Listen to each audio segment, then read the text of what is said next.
And all right, well, welcome everybody. I am Stacey and I have with me today Nicole Vance, and we are going to talk about how to optimize your resume as a dietetic student for your dietetic internship. And of course, these principles apply to everybody's resume, but we're going to be talking specifically for dietetic students applying to internships because the progress is happening with having to apply. There's two different times to when you can apply, and oftentimes, and Nicole will speak a little bit more to that. But I want to introduce Nicole Vance of Application Insider. There are lots of wonderful resources for students on Application Insider, one of which is a fabulous podcast and a blog postings that she has and lots of other things. So hi, Nicole, welcome. Hello, thank you so much, Stacey, for having me and inviting me to speak on this topic. Yeah, it's like our specialty.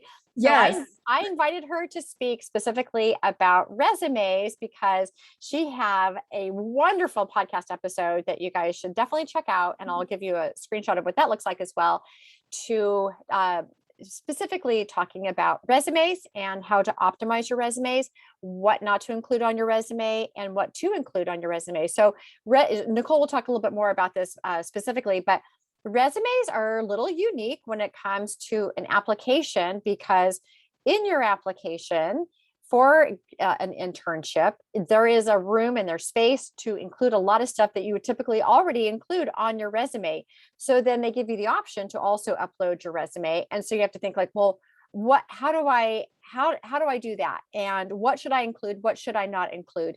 So she can go over some of that information. And I want to show you how you can also find Nicole. She's on LinkedIn and you can definitely connect with her on LinkedIn.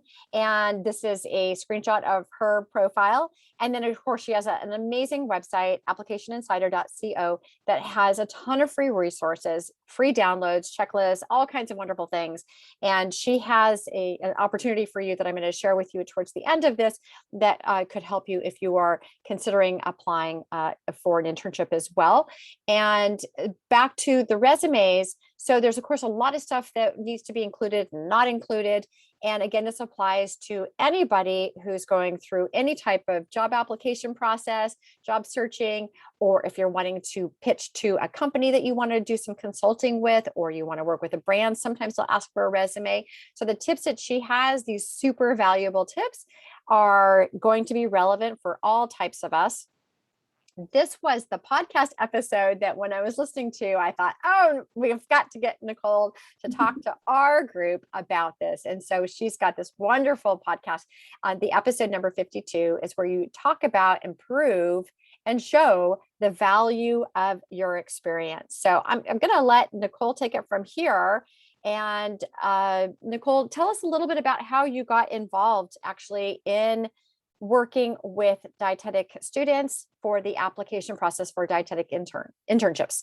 Yeah. So before I started Application Insider, which is actually a pretty young company, I'm going into like my third-ish year. And so still like a very young company, but making a lot of progress helping students. But before I started Application Insider, I was the director for the Utah State University Dietetic Internship. And when I started working there, that was actually my very first introduction to the entire DICUS process, applying to internships, because I did a coordinated program. And so I knew an internship was an option, like one of the pathways, but I didn't do that myself. And so working for the internship, I immediately got, everything behind the scenes, what's going on in the application, getting questions from students who were applying to the program and wanted to make sure their application covered what it needed to, and then going through the process of reviewing everything we received and creating criteria for how we just looked at the applications and made our match list. So all of that I have from working on the other side of DICUS and Beauty Digital, I've brought over into Application Insider. And so now I am an application guide, and I use that expertise from having been a director to help students go through that process. There are lots of questions that come up, lots of potential like pitfalls and things that I just want to help students avoid so they have a positive and like a smoother experience through the whole application session and season. And so that's what I do at Application Insider. I think that's what makes you so unique, actually, is that when we talk about working with your audience, if you're a dietetic student or a dietetic intern or a dietitian, and you're asked to give a talk to somebody, you're always supposed to put the perspective of the audience in your mind and when you're delivering something. And same thing goes for when you're crafting your resume for your dietetic internship. Who's your audience? Your audience is an internship director. So who better to give you advice on how to submit your application than an internship director, someone who has done it before, who knows what it should look like, what it shouldn't look like. And so that's the power of Nicole and Application Insider and all those insights. And so I'm so thankful that you can give us all these insights then. Looking forward to sharing. Yeah. Okay. So when I was listening to your podcast episode, you had more than three, you had a bunch of different tips, but I thought maybe we could go through three of them now and tell us a little bit about how to be successful when crafting your resume for your dietetic internship application. Mm-hmm. Yeah, definitely. Yes, I usually forget to count when I say I'm giving a certain number of things, and I just kind of like go on and on until I'm like, maybe it's time to stop. The podcast episode can only be so long. So yeah, these are three tips that show up in that episode or even just in other sources from Application Insider. But the first one that I like to start with is making sure that on your resume, you clearly state your accomplishments and what you did. And everyone's probably heard the phrase or the advice to use action verbs on your resume and, really like use those to demonstrate what you did in those roles. But sometimes people choose the action word to start their bullet point of like being responsible for or in charge of or something like that. And so, yes, the next point is your resume is not a job description. A job description is something that someone will read when they're saying, what would I do if I were in this job? And that person would be responsible for, I don't know, creating the menus, responsible for fielding the patient's calls. But when you're actually in the role and describing what you did, you don't want to say just what you were responsible for, because it doesn't mean you did it. Like think back when you were a kid, because this happened to everyone. You were responsible for unloading the dishwasher, walking the dog, vacuuming your bedroom. Did you always do that? Like, did you always do your chores? And you can think of that this way. Just because you were responsible for creating the menus, did you actually do it? So if I'm just going to keep using that bullet point for the example, instead of saying responsible for creating menus, the bullet point could be created menus. It jumps right to the point. There's no like, someone doesn't have to be like, but did you? It's just very clearly, this is what I did. And that's the accomplishment.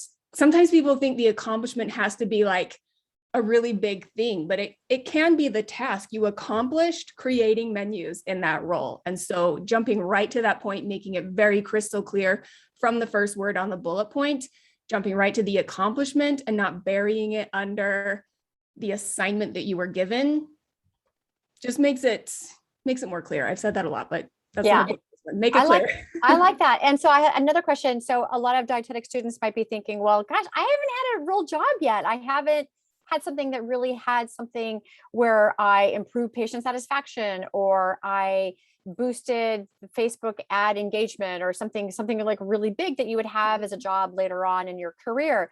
So maybe they had a job both or high school or college working at the yogurt shop or other sort of retail, forward facing, customer facing job.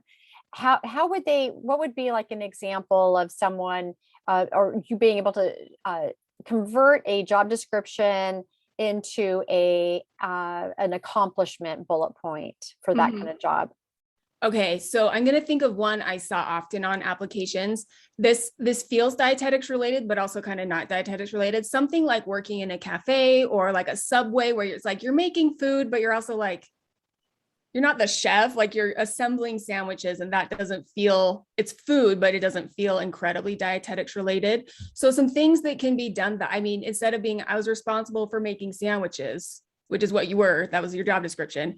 But you could say something like assembled sandwiches according to customer preference and, maintained, what would come up? Maintained proper food safety and, temperatures within the in Yeah. the back room. I am Yeah, bad at no, examples. that's all great because it shows that you are not just doing what the job is, but you're showing and telling this story a little bit more and showing how you were. It paints a better picture in the eyes of the person reading the resume, Mhm. what your engagement was, what your role was, and how you interpreted your job description. Maybe it was Exactly. including, patient or customer satisfaction. Maybe there's other criteria that was asked of you in that job description and that you were able to do that. So yeah, Mhm. I like that example. All Yeah. right. Are we ready for number 2 or anything else we want to say about this one? Yeah, let's jump to number 2 because it Okay. adds to this. Yeah. Oh, the third one adds to this too. They're all together. It's all resumes. Do you want me to go to number 3? No, actually, this is a good segue because I just said start with an action verb that's not responsible for, but don't use this action verb. Don't use the verb assisted. And this one I know I hit in that podcast episode. So some people will start their bullet point with assisted. I assisted the dietitian. I assisted my professor. I assisted my supervisor. I assisted the team. And then they describe the task that they did. And I understand why this comes up. I understand that people are giving credit where credit is due. If they didn't do a project all by themselves, that's really important. I think they also might want to be really careful about scope of practice, which is something that does come up in dietetics. They don't want to say, I led the session with a client or with a customer all by myself, if that really needs to be the role of the supervisor or the RD that they were actually working under. So I think people are very aware of that, which is great. I commend you for that. Absolutely. But the word assisted can mean so many different things. So I'm going to put it in a couple of different contexts. And dietetics and non-dietetics. I assisted the event planner in putting on the party. I'm using really vague terms. Again, I'm not great with examples on the spot. No, you did great. I assisted the dietitian in doing food demonstrations. I assisted the team lead in gathering all the information from the rest of the team and making sure we hit our marks. But in all of those things, so they all use the word assisted, but assisted means so many different things in all of those contexts. So you want to instead, as this adds to this, describe how you assisted and start that with your bullet point. So let's go to the one assisting the dietitian in the food demonstrations. So that could be gathered the food items and cooking utensils needed for the food demonstration, the dietitian did, or created the handouts with the recipe that were handed to the participants after the food demonstration. And so you can indicate that if there was something that you had to do, like if it's a scope of practice situation where you have to indicate you weren't just kind of going off crazy and making up your own role, you can include that a dietitian helped you or your supervisor or whoever, but start the bullet point with what you actually did. Again, your accomplishment. And going back to what you said, Stacey, the accomplishment doesn't have to be that you increase sales or you double the number of customers, which a lot of people think it needs to be. The accomplishment is you created the handout with the recipe that went to the 50 people that were at the food demo. And that's a perfectly good accomplishment. And then you can say the dietitian did the food demo. I like that's a great example. I like also sometimes you think you're working with another dietitian or you're working under somebody else who's already a professional out in the field and you're just executing a project. Again, I like the idea of the food demo or community nutrition presentation. But maybe that person, the dietitian or the other professional, asked you to enter the ingredients in and come up with a label or come up with a nutrient analysis. And whoa, like that's a huge accomplishment that you can add to your resume that you were able, that it's like a twofer. You get to say that you were able to participate in that project. Let's say it's a food demo. You were also able to show that you were able to do nutrient analysis calculations. And a third thing is you can demonstrate that you know a particular nutrient composition software program. Maybe it was actually an even bigger one, like an NDSR or NDS, something that was like really big, or food calc or whatever it might have been. So that really shows a lot. So sometimes you get fixated on just the project you were doing for the let's say dietitian, but there's so many more elements in there. And again, that really shows and paints a better story, better picture, and the person reading your resume can better visualize the type of work that you did, the value that you can add to the next step or what you're applying for, or the value of what you've done. So I Yeah, like that. Yeah. absolutely. I Yeah. think a lot of times it comes down to, I mean, just like you said, one bullet assisted can take up one bullet point space, but when you break down what did assist mean and you think of all the littler tasks that made up the big assistance that you gave, it often becomes two, maybe even 3 or 4 bullet points. And that just packs so much more power to the punch and adds, it gives whatever role you're putting on your resume, it gives it even more value to like why it's taking up space there. Yeah. One of the words that I see oftentimes with dietitians who've been in practice for a really long time, and you guys can all chime in too, is the word participated. It's a sort of the same idea. Of course, when you're a student or an intern, you are assisting in a lot of stuff.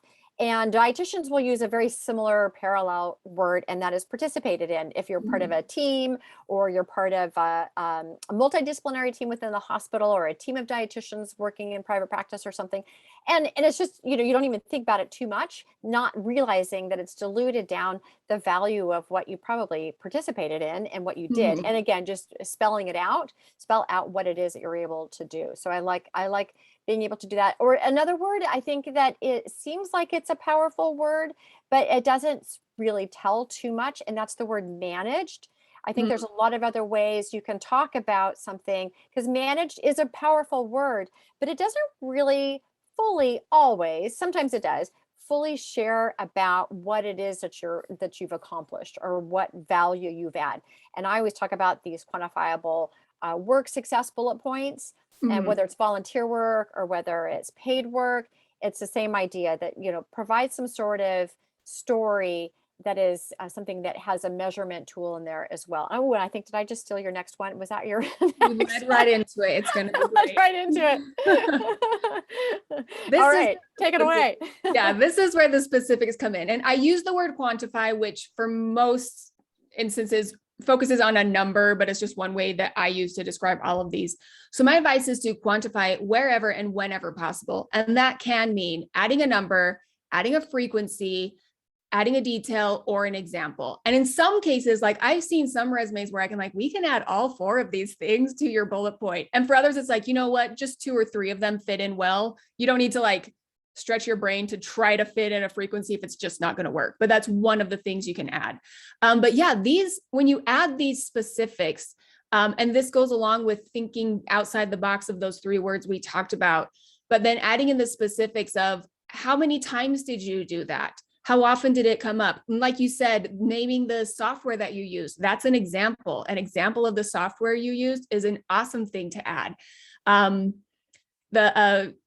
An example that I use for this is something that I see common since virtual opportunities have just skyrocketed. Lots of the applications that I looked at in this past match in September were students who had taken on the role kind of like a virtual assistant for dietitians. And so they would say, I wrote blog posts and created social media posts and created handouts or something like that. And that's the entirety of what they would say.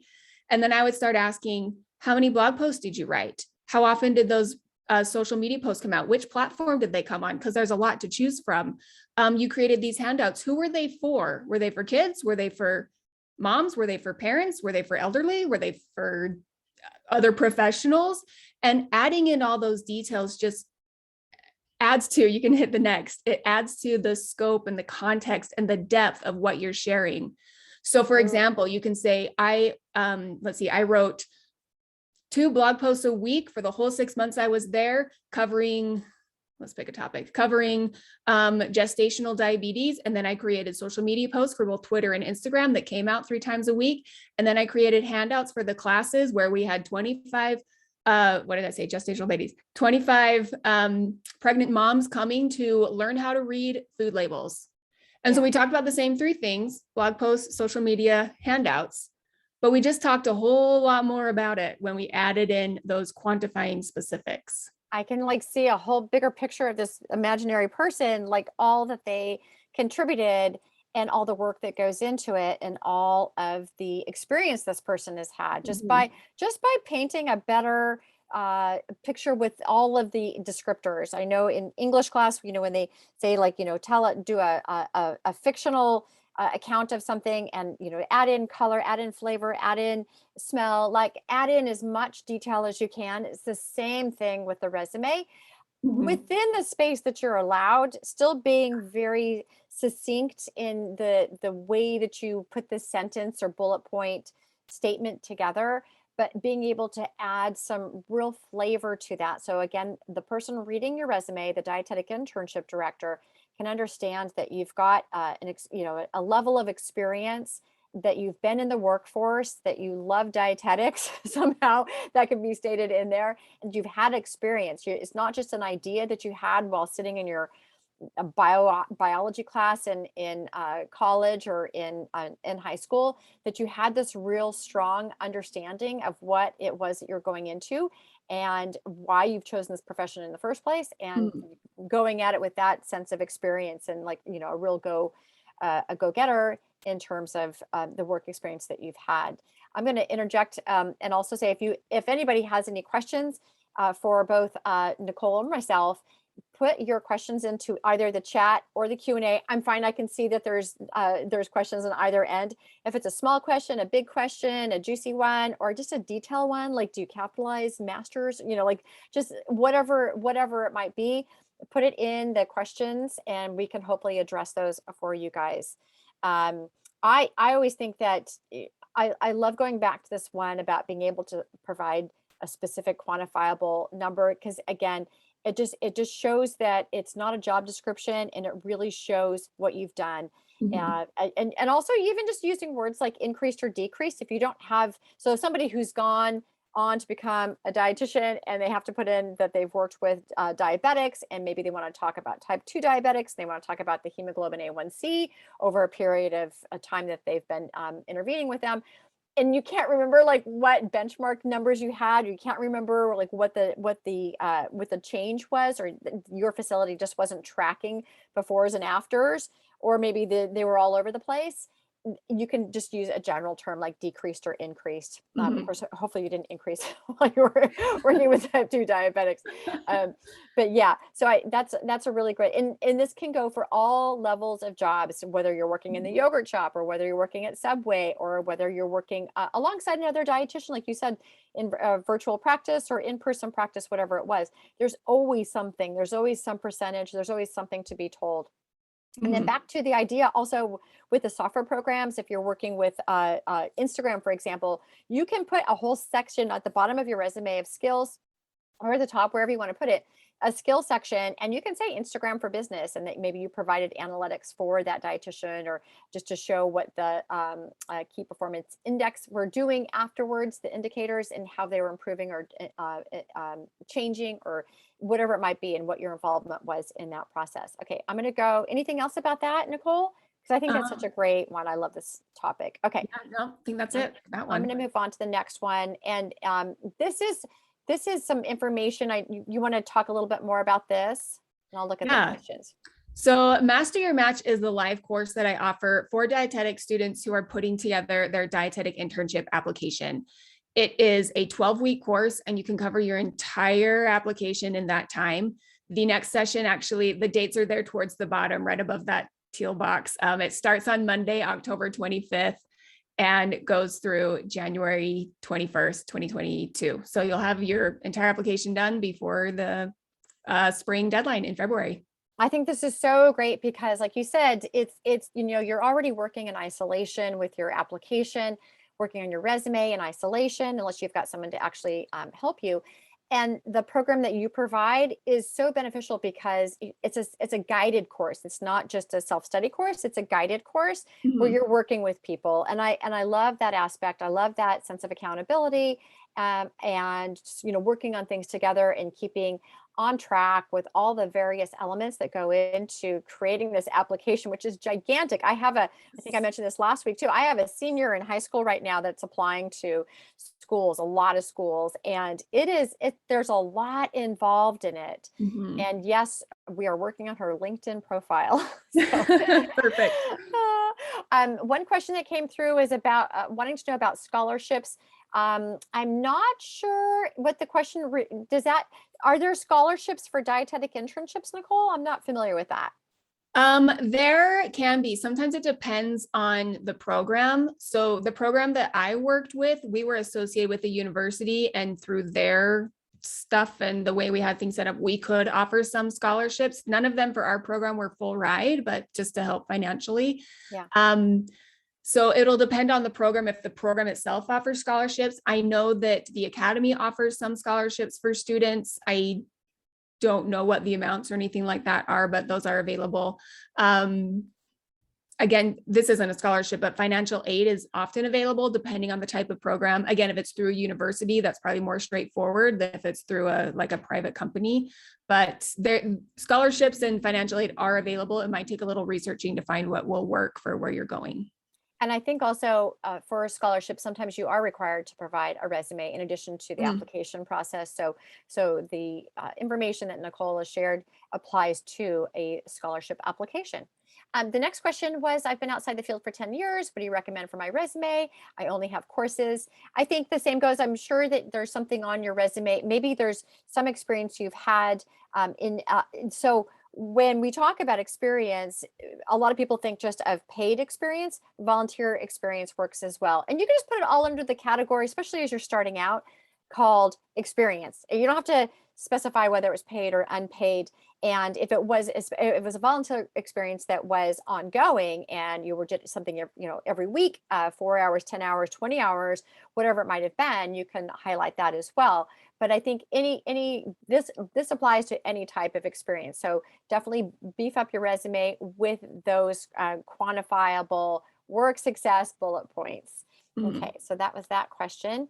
And what have we got? Like a couple more minutes, like 3 more minutes. So I'm going to go on to the next slide. So as you guys know, I have a LinkedIn checklist that is available on there's 2 ways to find it. I don't make it super easy, but on my website, you can find it if you scroll down. If you're on the mobile device or if it's over on the right-hand side, you'll see the download for the LinkedIn checklist.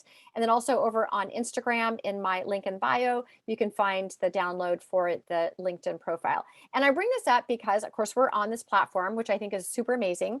The points in your resume about your quantifiable work success, whether you're a student, an intern, or a person who's already graduated, that can all get put into your LinkedIn profile under your experience. So this all has application for everything, but you do want to have a nice LinkedIn profile so that people can find you and hopefully collaborate with you, work with you, or if you're being recruited for a job, or if you apply for a job, they oftentimes will look at your LinkedIn profile. So you want to put that also on your resume up by your contact section. And I always like to make a push for this, that you've got your name, your credentials, if you have any credentials like MS or RD or whatever it might be, and then a mobile number to connect with you, your LinkedIn profile URL, not just saying LinkedIn, but the whole thing, because people might actually type it out, and then a phone number and your location. You don't need to put your mailing address in there either. And then I have let's see, did I put this in here? Oh yeah, did I miss yours? No, I got yours. Okay. Yeah, we got mine. You got yours. And I've got an upcoming instant makeover workshop coming up in November the 3rd. I hope you guys can enroll in that. And there's the URL to find that. I give great workshop instruction on how to create a standout resume that's modern, and how to create this all-star LinkedIn profile and what that actually means, and how to attract opportunity and harvest opportunity. And we talk a little bit about job interviewing as well, how to create success story points, and lots of juicy information. So that's there. So check that out as well. And please do connect with Nicole. She's got some amazing, I'm going to move back up to her. You guys already know how to connect with me. Am I up there? One more there. Do connect with Nicole. She's got really valuable information. And again, thank you guys so much for being in here. And I'm thrilled to be able to present all this information that Nicole has. And again, thank you so much, Nicole, for all your super helpful, valuable information. I hope everyone connects with Nicole. Yes, of course. Thank you so much for having me. It was a pleasure to be here. All right, everyone. Bye for now. Bye.